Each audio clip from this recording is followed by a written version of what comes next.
Hey there, Gemini Sun, Gemini Moon, Gemini Rising. Welcome to, well, first off, happy solar return to you, and then welcome to this full moon reading for that moon in Sagittarius.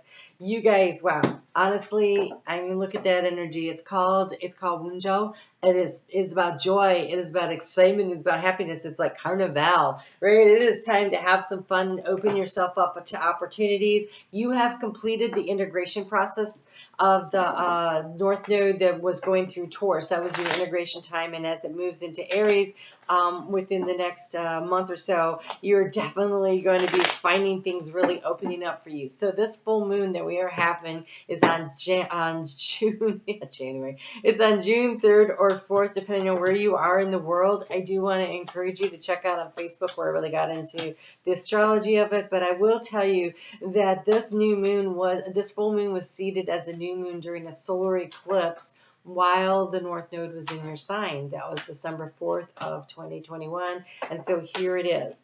So what are you being asked to do? You are being asked to really dig into your own sense of optimism and hold that energy. It is important that you hold the energy of optimism and joy, because if you're sitting there going, I don't even know what you're talking about, then it is time for you to find the inner joy, to hold the inner joy's hand, to hold it close to your heart and say, yes, yes, yes, I accept inner joy. And I know what that sounds like when you don't feel great about life, but find the thing every moment that you can to find the joy, so you feed the joy, because it's like you have two dragons, right? One of them is pessimistic and one is optimistic, and whichever one you feed creates the environment in which you manifest from. And so it's really, oh my gosh, it's so critical right now that even though you've had this really difficult, it feels like a difficult integration process for so many reasons, if you can just allow yourself to say, okay, that phase is over, I see the future and the future is bright, and I'm choosing to put myself in it right now by saying that I feel joy, I feel happiness. And so I am the joy that fills my life.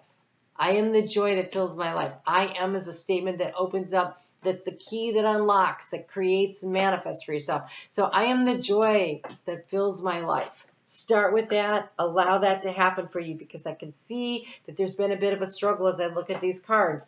And this is up to you. The abundance is waiting for you, but it comes down to, are you willing to create sacred space in your space bubble, your energetic auric field there? Are you willing to blow pink bubbles of joy into your own space and hold it no matter what is going on around you? Because whatever's going on around you doesn't have to affect you if you are, I am the joy that fills my life. I am the joy that fills my life. So here to start, we've got the energy of putting energy in, going to work, doing the work, showing up. It is the day-to-day existence. That's your overall energy, and the key to the situation is the whips. And so, yes, it is about showing up. It is doing the work. And for some of you, it feels like drudgery, and you are being asked to find the joy in the drudgery. You're being asked to choose to be happy. And happiness is always a choice. It's not, oh, this makes me so happy, or you make me happy, or whatever. That's not it. It's nobody's job to make you happy but yourself. You choose happiness. You choose joy. I am the joy that fills my life. And I know what that sounds like, but I also know what a difference it can make in a life. Did in mine. So, in the area of abundance, if you want to bring in abundance, we have the flowers. And the flowers are about, can you find the joy? Can you find the bouquet? Can you go out there and pick the joy and the happiness out of every day and create your own field of joyful flowers? It's really important. I could just really stop the reading right here, and that would probably be the most important thing that I'm going to say to you today. We're going to, of course, get advice from Spirit, but I can see when I'm looking at these cards that right now you're kind of struggling. So let's go. In the area of the heart space, we've got the book, and this book is closed. And so there's knowledge and information that you've been trying to seek, and it's about what is my next best move. Because in the area of where you've been seeking answers, we have the ship, and the ship is moving, and so there is a change coming or a change about to happen, and I think that you've been trying to figure out how you feel about the change, what direction you want to go in, what do you want to do, and you're feeling maybe possibly like your intuition is a little blocked, like I'm not really sure, and I want to encourage you to trust the joy. The joy is the compass. If you can say, this idea makes me happy, I'm moving toward that direction. And sometimes in life we get handed situations where we don't get the choice. For instance, I was married to a guy in the military. We certainly didn't have the choice when he got orders whether or not we wanted to go. But I could choose to be happy and just make the move, right? And so sometimes it goes like that. Because here in the energy of where you're struggling, we have the feminine receptive energy, but she has a pendulum. And whenever this card shows up in anybody's reading, I always like to get out my own pendulum and clear your energy. So I'm going to do that while we're talking here. So there is a need to really get in touch with your own intuition, your own guidance of trying to figure out what it is that really, what it is you trust and you believe in. And so again, the compass is the joy. Because here in the area of what action did you take, we have the mice. And so this is about pay attention to the small details. And this is also about how resourceful can you be? Like mice are so resourceful. I had mice in my house and I had locked down all the food. I had locked everything up. There was nothing, they couldn't get to any of the food. So what did they do? They broke into the drawer that I had stored all the candles in and they started eating all the fruit scented candles. That's resourceful. So, I mean, they were like, well, this must be food. There's no other food available, right? So there is a need, I think, for a little bit of resourcefulness on your part right now and definitely paying attention to the details because there's a big change coming, right? There's a huge change either on the horizon that you are unaware of. I think you are aware. And so with this full moon, you're being invited to release your doubts in yourself and your doubts in your ability to manifest and to create. And you're being invited into letting a cycle complete. It's a full moon, allowing a cycle to complete. This full moon was a new moon at that eclipse, right? That solar eclipse on December 4th of 2020. I'm sorry, 2021. And so whatever you were thinking about, go back to that. Where were you and what were you thinking about? Because that cycle is completing a phase. And then there's almost like a leveling up that it feels like is coming through with us. So in your heart, I'm a little concerned because in your heart here, you have the mountain. You're feeling very blocked. And this is almost like an emotional block when I look at this because we have water racing up to the mountain, but it can't get past that, right, to create a shoreline. And so there's some kind of a block, emotional block that you're putting up. And when we block our emotions, that creates dis-ease in our body, which can manifest in a lot of different ways. And when it's fluid, it comes out in different things. It comes out in the digestive area. It could come out in the liver, the kidneys. It could come out in it could come out as reproductive issues. It can come out as cancer.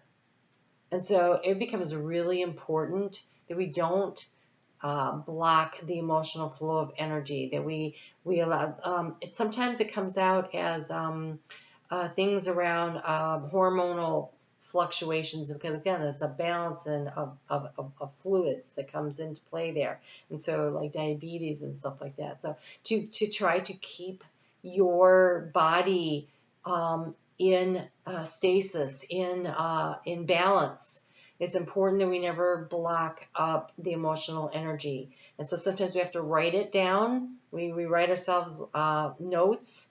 We put it on paper and then burn it. It's a fire ceremony. Would be a great thing to do here with this full moon happening in a fire sign.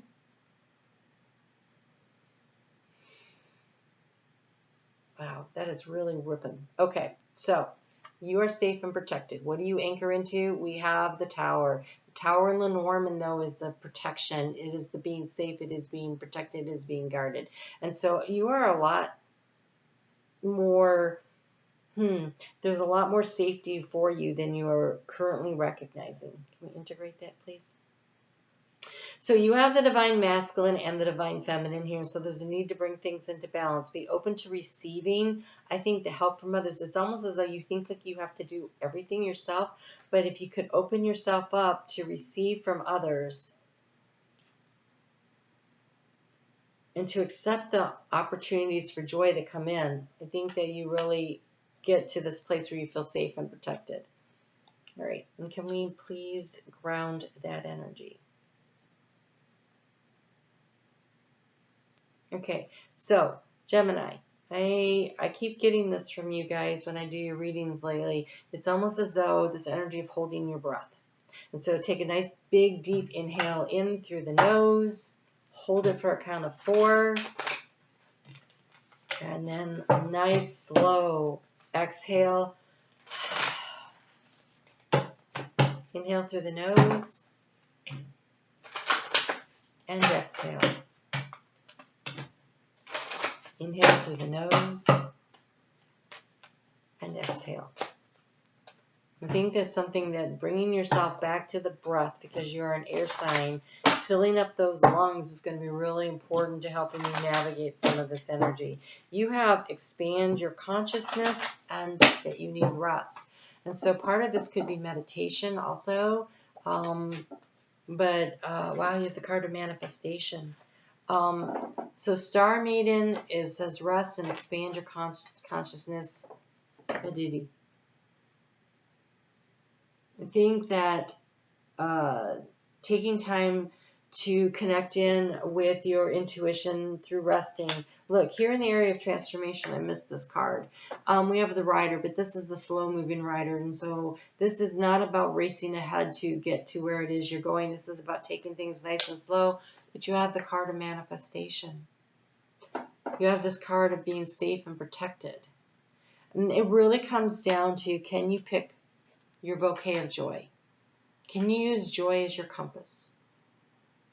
Can you allow yourself to just shine out there in the world? Because I think if you are willing to find the joy and the happiness, and look, they're throwing flowers at her,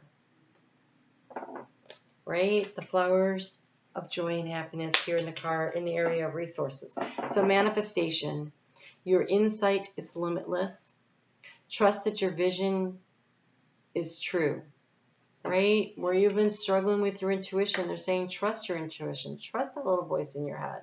Trust your dreams and your goals. Trust those feelings, those little, I should have gone this way. Well, maybe, when we practice developing our intuition by when we get that idea, oh, we should go this way, and then you go that way, and you don't know what you missed, but if you didn't, you'd be like, oh, man, I should have gone the other way. Right? That happens a lot. I went down into the woods yesterday, and there was this little baby fawn, and he wasn't that far from the trail, and it really worried me. So I went back today to check to see if it was still there. I checked in with Spirit. They're like, it's fine, it's fine, it's fine. You don't need to check on it. I'm like, I'm worried. I couldn't let it go. I went down the woods today, looked for it. There it was. It was even closer to the trail than yesterday, which really had me concerned. So I raced home, looked up the number for the wildlife refuge that took care of fawns, gave them a call. She's like, it's probably okay. Gave me some instructions, So I went down there, and one of the things she said is you should be able to pick it up and move it a little deeper into the woods, because it really was 5 feet from the trail, and people walk unleashed dogs through there, and I was very concerned for this little guy. And so when I got really close, and my friend was coming to help, and as she was coming up, the noise startled the fawn. The fawn had gotten used to me because I had stopped to talk to her for 2 days in a row. The fawn jumped up, and we're like, oh, and it kind of wobbly scrambled over a log and kind of wobbled and picked its way back deeper in, and we're like, oh, it's safe. And right then, here comes an unleashed dog by, and I was like, ooh, just in time. But I was laughing because Spirit was like, we told you it was fine. Yeah. And I do this for a living, and I still, sometimes I'm like, I don't know. And so it's really easy to doubt yourself and to doubt the messages that you're getting. And so when you have a feeling about something, and then say you don't follow through, you go the way you always go instead of going the other way, and you sit there and you go, man, I should have gone the other way. Take that as a moment to recognize that even though you didn't follow your intuition, you can trust it. It was right? And so I think there's a need to really recognize how often you're right when you're listening to your intuition, even when you're wrong because you didn't listen to it. That still means that it's working. You just thought your way instead of felt your way through a situation, which air sign, that's normal. Don't worry about it. But trust your intuition. Believe that your wisdom and creative powers can manifest what your heart desires. Do not hesitate. Your intelligence and resourcefulness will forge your dream into reality now. You have what you need. There's an abundance of opportunities and resources that are available to you. Use joy as your compass. Listen to your intuition. Strategy, sometimes it really comes into play, but right now that strategy is about paying attention to the small details. And so when something is drawn to your attention, get into the detail of it, and then follow your intuition through, and don't burn the candle at both ends. I feel like you might be a little exhausted when the rest card comes up, but I also feel like Neptune and Pisces is also, we have Neptune and Pisces squaring this full moon. And so there's an opportunity to really let this energy really bring some guidance in through your dream time space. So pay attention to your dreams this week. I feel like there could be really something coming in for you that will allow you to figure out your next step. All right? You guys take really good care. I'm on Facebook every day. I really did the astrology up on this full moon, so you want to come over and check that out. And we'll be working with Venus this summer. She's transiting through Leo, self-powerment, self-value, self-worth, and how we can shine that out into the world and use that energy to really take our lives to the next level. So if you'd like to join me over there, that's only going to happen in Facebook, so I'd love to see you over there. The link for that is in the description box below. I do personal readings. That information is also in the description box below. You guys take great care. Talk to you soon.